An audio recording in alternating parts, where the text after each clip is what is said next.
Они забирали животных, приговоренных к усыплению, а также подбирали выброшенных и больных собак.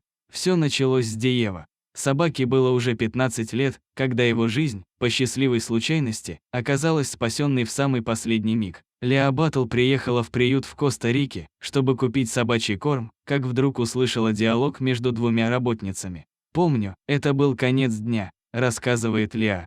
Они уже собирались закрываться, когда одна девушка сказала другой: «Ой, а принеси еще ту маленькую собачку из клетки номер 3 в операционной». Я еще подумала, странно, что они тянут до самого закрытия, чтобы стерилизовать своих животных.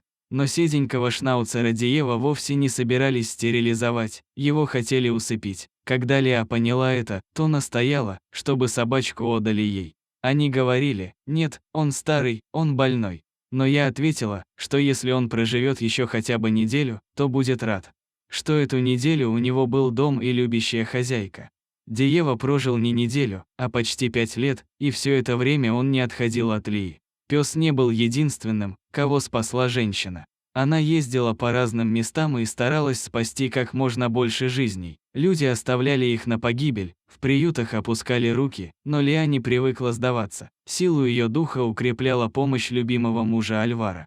Вместе с ним они спасли около 1000 собачьих жизней. Пара забирала животных, приговоренных к усыплению, а также подбирала выброшенных и больных созданий. Сначала около 100 животных жили вместе с ними, в их небольшом домике с мансардой и огороженном дворе. Но вскоре места стало катастрофически не хватать, и супруги построили многоэтажные домики для своих питомцев. Ухаживать за ними помогали 2 нанятых людей. Чтобы покрыть расходы, оба супруга работали без устали. Практически весь доход уходил на содержание их семейного приюта. Еще через 4 года Леа унаследовала большую ферму от своего дедушки. Она находилась недалеко от Алахуэлы и имела обширный участок земли. Именно там они и начали строить приют территория де Загуатис, что можно перевести как дом для покинутых дворняг.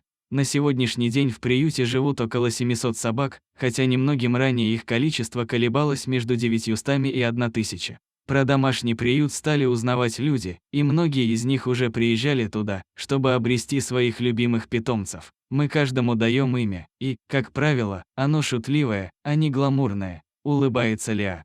Например, если у собачки есть проблемы с кожей, то мы можем назвать ее Шелушкой, и она будет с радостью отзываться на это имя даже после выздоровления. Мы помним поименно всех своих питомцев.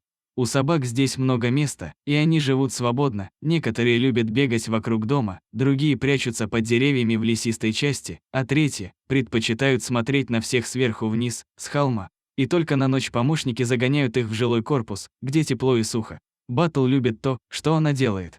«Мне часто бывает тяжело, и физически, и эмоционально», — говорит она. «Но если бы это было легко, то не ценилось бы так сильно». Спасибо за просмотры, ставьте лайки, подписывайтесь на канал, а мы и дальше будем радовать вас невероятными историями, о которых не рассказывают по новостям. Делайте добро, и оно обязательно вернется к вам.